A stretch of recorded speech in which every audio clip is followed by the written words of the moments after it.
जगभरात अटक करण्यात आलेल्या भिकाऱ्यांपैकी 90% भिकारी हे पाकिस्तानी वंशाचे आहेत असा एक अहवाल पाकिस्तानी वेबसाईट डॉननं सप्टेंबर 2023 मध्ये प्रकाशित केला।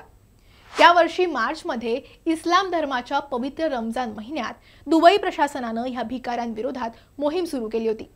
या काळात 200हून अधिक लोकांना अटक करण्यात आली। यात जवळपास अर्धी संख्या ही महिलांची होती।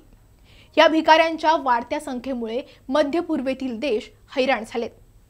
तेल विक्रीतून श्रीमंत झालेल्या सौदी अरेबिया आणि यूएईकडे पाकिस्तानी नागरिकांचा रोजगारासाठी मोठा ओढा असतो। दुबईचा मार्ग पाकिस्तानसाठी सर्वात सोपा मानला जातो, पण चक्क भीक मागण्यासाठी गल्फ देशात जाण्याचं पाकिस्तानी नागरिकांचं प्रमाण वाढलंय।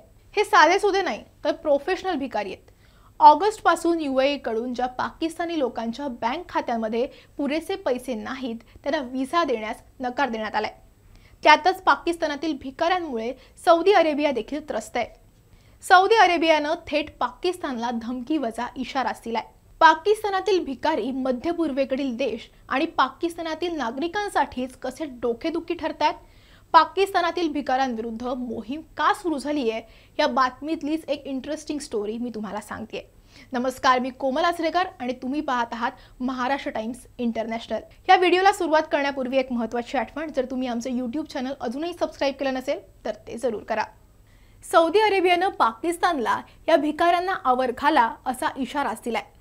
पाकिस्तानी वेबसाईट द ट्रिब्यून एक्सप्रेसनं दिलेल्या माहितीनुसार सौदी हज मंत्रालयानं पाकिस्तानच्या धार्मिक व्यवहार मंत्रालयाला तात्काळ याला थांबवण्यास सांगितलंय।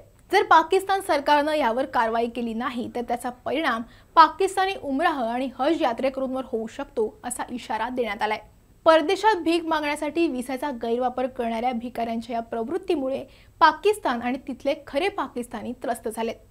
या भिकाऱ्यांबद्दल एक विशेष असं की एखाद्या प्रोफेशनल व्यक्तीप्रमाणे व्हिसासाठी ते अप्लाय करतात आणि पाकिस्तानातून विमानानं प्रवासही करतात। तसंच हे भिकारी मक्का आणि मदिना या पवित्र स्थळांबाहेर जाऊन परदेशी यात्रेकरूंना त्रास देतात असा आरोपही करण्यात येतोय। सौदीचे राजदूत नवाफ बिन सईद अहमद अल मलिकी आणि पाकिस्तानचे गृहमंत्री मोहम्मद नक्वी यांच्यात एक बैठक झाली। यामध्ये नक्वी यांनी सौदी अरेबियात भिकारी पाठवणाऱ्या माफियांवर सरकार कठोर कारवाई करेल असं आश्वासन राजदूतांना दिले।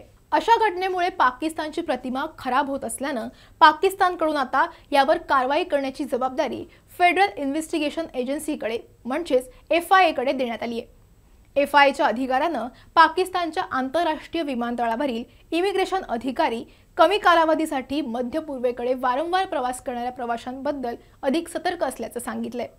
पाकिस्तानातील हे भिकारी पाकिस्तानी नागरिकांसाठीही डोकेदुखी ठरतात। पाकिस्तानमधील आर्थिक चणचणीमुळे परदेशात रोजगाराच्या शोधात असलेल्या नागरिकांची संख्या ही दिवसेंदिवस वाढते। मात्र या पाकिस्तानातील भिकाऱ्यांच्या वाढत्या संख्येमुळे आता जे प्रवासी, विद्यार्थी आणि कामगार हे व्हिसासाठी अर्ज करतात त्यांना देखील परदेशी दूतावासामध्ये अतिरिक्त चौकशांसाठी, अतिरिक्त तपासण्यांसाठी आणि वारंवार व्हिसा नाकारलं जाणं असा त्रास सहन करावा लागतोय। लाखो पाकिस्तानी जे परदेशात भीक मागण्याचा विचारही करणार नाहीत त्यांना देखील पाकिस्तान बाहेर जाणं मुश्किल झालंय। गेल्या वर्षी सप्टेंबर महिन्यात सौदी अरेबियानं पाकिस्तानला हज कोटा देताना काळजी घेण्याचं तसंच पाकिस्तानला भिकारी आणि पाकिटं पाठवू नका असं सांगितलं होतं। मात्र तेव्हाही सौदी अरेबियात अनेकांना अटक करण्यात आली होती। आता यावर्षी तसाच प्रकार घडला तर पाकिस्तानवर मध्य पूर्वेकडील देश काय कारवाई करतात आणि शहबाज सरकारला दिलेला इशारा कशा प्रकारे सत्यात उतरवतात हे पाहणं महत्त्वाचं असणार आहे। पाकिस्तानवर भिकाऱ्यांमुळे जी लाजिरवाणी वेळ आली आहे त्याबद्दल तुम्हाला काय वाटतं ते कमेंटमध्ये नक्की सांगा। हा व्हिडिओ आवडला असेल तर लाईक आणि शेअर करा आणि असेच व्हिडिओ पाहण्यासाठी महाराष्ट्र टाइम्सचं इंटरनॅशनल हे नवं YouTube चॅनल सबस्क्राइब करा।